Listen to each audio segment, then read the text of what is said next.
When we hear a news report, how can we trust what we're being told?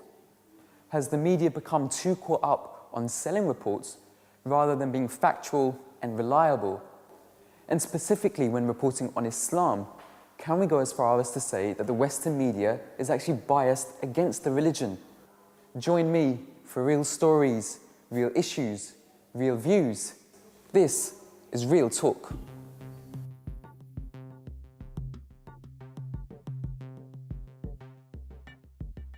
Welcome to the show.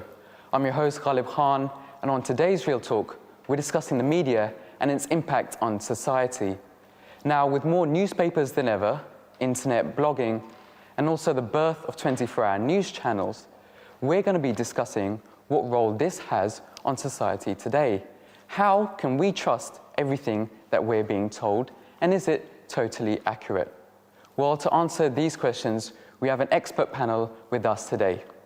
Firstly, I'd like to introduce Nasir Ahmed, who is chairman of MTA International Global Muslim Television Network. We have Robin Banerji, former Director of Communications at the Commission for Racial Equality, and who also has vast experience on cross-governmental media. We've got Ragad Ahmadi, who's currently writing columns for regional press in the West Midlands. And finally, I'd like to introduce Gordon Radley, a radio and television presenter who's worked with such companies as ITV, BBC, and Sky News. Now, before we start discussing all the ins and outs, it'll be good to find out what people think about this topic out on the street. So let's take a listen to the word on the street. Approximately 90% of all homes in the UK now have access to digital TV. And with almost 20 channels dedicated solely to news, there's no end of options if we want to keep abreast of current affairs. We live in a society where we demand instant information. We've become used to having the news at our fingertips from wherever it's happening in the world. But does this come at a price? Do we need to question whether this wealth of information is allowing us to form our own opinions? Or is it biased? And is the view we're getting of the world slightly twisted and distorted?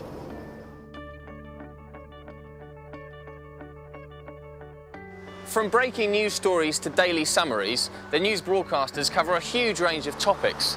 And with 65% of adults now claiming TV as their major source of news, is this public opinion being shaped by the personal opinion of a very small group of people? How do we separate fact from just an individual's views? And does the news consumer see this as a problem, or are they just willing to accept what they watch and form their opinions based on this?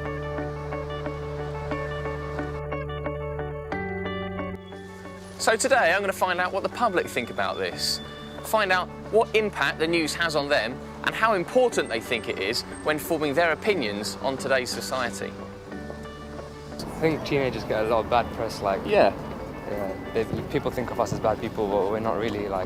They stereotype us quite a lot because of what the news tells us. So does any sort of news grab your attention, like exciting news, big explosions, big disasters? If something big happens, like a tsunami or something, then I will listen to see what's going on, but then I just flick over after. Okay. Do you think it's because it doesn't really, affect you very much, or it doesn't apply to you, or it's just not interesting? I'm just not interested. Just not interested. Is it more important for you to have exciting news or accurate news? It should be accurate news, but I think I don't want to speak for the rest of the country, or I'm not even really speaking for myself, but I suppose you can say that the more action that's in the news, the more people would watch it, really. Yeah. You have to look at it with, a lot of it is quite biased sometimes, but they want to tell us what they want us to think. But, I think on the whole, if you look at it with an open mind, you can basically pick out what's overblown and what isn't. Well, we've heard a lot of interesting views from the video there, and let's take this straight to the panel. Nasir Ahmed, how do you think the media is influential in the society today? I think in this day and age, the way the media is progressing insofar that we're able to see what is happening in every corner of the world instantly, it is playing a very important role in actually, I believe, in shaping the lives of people. I say so because It's the way the media portrays certain news, certain events, the political shapes around the globe, and that is what's educating people. And that education, I think, to some extent, becomes is based upon how a certain part of the media, the policy of that particular media is, and how they want to portray that. So I think it is playing a very influential and very detrimental role in shaping the world, partly as well. Robin, what are your views? How important do you think the media has become?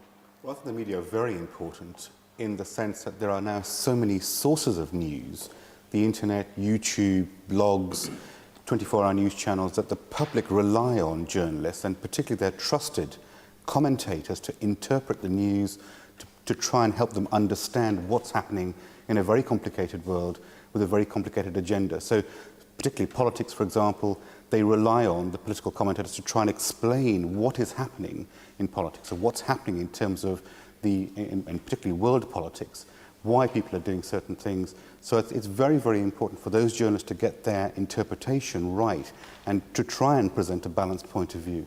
All right, okay. Well, Carl, what's your views? Yeah, extremely important for similar reasons shared by Nasir and Robin here. At the same time, I think the media has a very important role to play also in educating people as well. At the same time, we also see how the media impacts upon lifestyles, upon ways of thinking. It's very significant in terms of forming public opinion as well.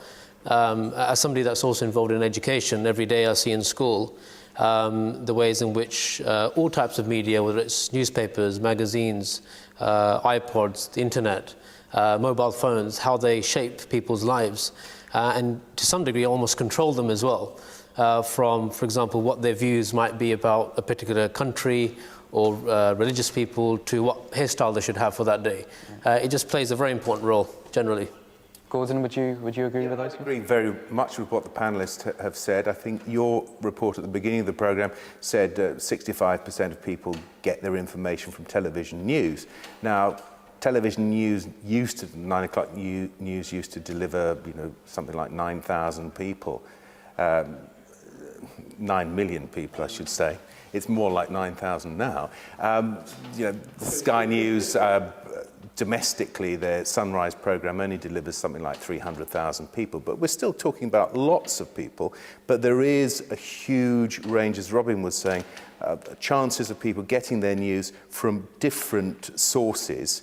But the point I'd like to make is that although we seem to have so much choice now, that there are only a few big players in the medium, the likes of News Corp, Time Warner, Disney. So what's going on? We seem to have lots and lots of choice, but actually the big boys, there are very few of them running these multitude of outlets. Right, so you're saying it's still only a few number of people who have the general influence over the wider media? There are very few big players, and the big players control most of it.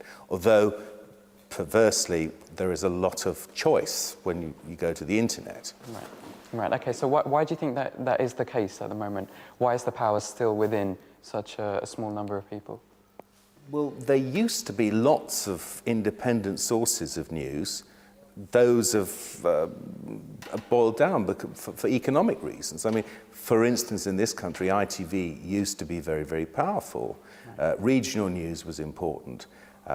Because of lack of money now, regional news is getting less and less of it. The regional news programmes have amalgamated, and I suspect in time, regional and local news will only be available on the internet.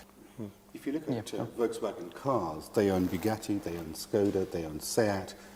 Very similar in the news industry as well. There are some very big players who have kept the different brand names for the bits that they've acquired, but they're controlled by an overarching, very large conglomerate or individual in some cases.